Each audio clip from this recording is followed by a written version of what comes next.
1995 September 1వ తేదీన సీఎంగా ప్రమాణ స్వీకారం చేశారు. 30 ఏళ్లు పూర్తి చేసుకున్న సందర్భంగా శుభాకాంక్షలు ఎమ్మెల్యే జగదీశ్వరి తెలిపారు. ఇప్పటి వరకు 4 సార్లు సీఎం పదవిలో కొనసాగుతూ 14 ఏళ్లు 11 నెలలు పూర్తి చేశారని ఎమ్మెల్యే గుర్తు చేశారు. హైదరాబాద్ రూపురేఖలు మారేలా hitech city, Cyberabad, Shamshabad airport, outer ring road వంటి ప్రాజెక్టులు చంద్రబాబు దూరదృష్టికి నిదర్శనమని ఆమె కొనియాడారు. 2024లో మరోసారి సీఎంగా బాధ్యతలు చేపట్టిన చంద్రబాబు సంక్షేమం, అభివృద్ధికి ప్రాధాన్యమిస్తూ నిరంతర కృషి చేస్తున్నారని జగదీశ్వరి చెప్పారు. దక్షత, క్రమశిక్షణ, నిబద్ధత, కృషి, అంకిత భావం, పట్టుదల ఉన్న చంద్ర ఎమ్మెల్యేగా పనిచేయడం గర్వకారణంగా ఉందని ఎమ్మెల్యే అన్నారు.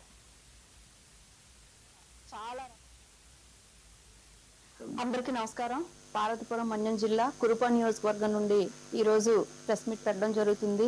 30 సంవత్సరాల క్రితం సీఎంగా ప్రమాణం చేశారు గౌరవనీయులు శ్రీ నారా చంద్రబాబు నాయుడు గారు. సెప్టెంబర్ 1వ తారీఖున 1995లో ప్రమాణ స్వీకారం చేశారు. మరి 4 సార్లు, మొన్నటితో 4వసారి అయింది. కాబట్టి ఆయనకి కురుపం నియోజకవర్గ ప్రజల తరపున శుభాకాంక్షలు తెలియజేస్తున్నాము.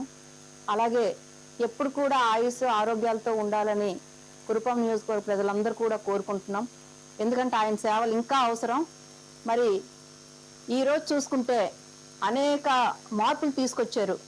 ప్రజల వద్దకే పాలన అన్న విధంగా చాలా రకాలుగా 30 అంశాల మీద మొత్తం ఫీ4 అన్నీ కూడా తీసుకొచ్చి ప్రజలకి అన్ని పథకాలు, అన్ని అభివృద్ధి కార్యక్రమాలు, సంక్షేమాలు అన్ని అందే విధంగా చక్కగా చూసినటువంటి నాయకులు చంద్రబాబు నాయుడు గారు.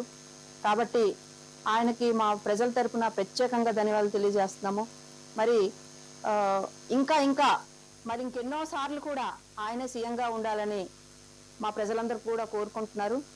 కాబట్టి ఇంకా తీసుకొచ్చినటువంటి మార్పులు ఏవైతే మనం కొన్ని దేశంలోనే సంచలనం సృష్టించినటువంటి ఎన్నెన్నో కార్యక్రమాలు చేశారు.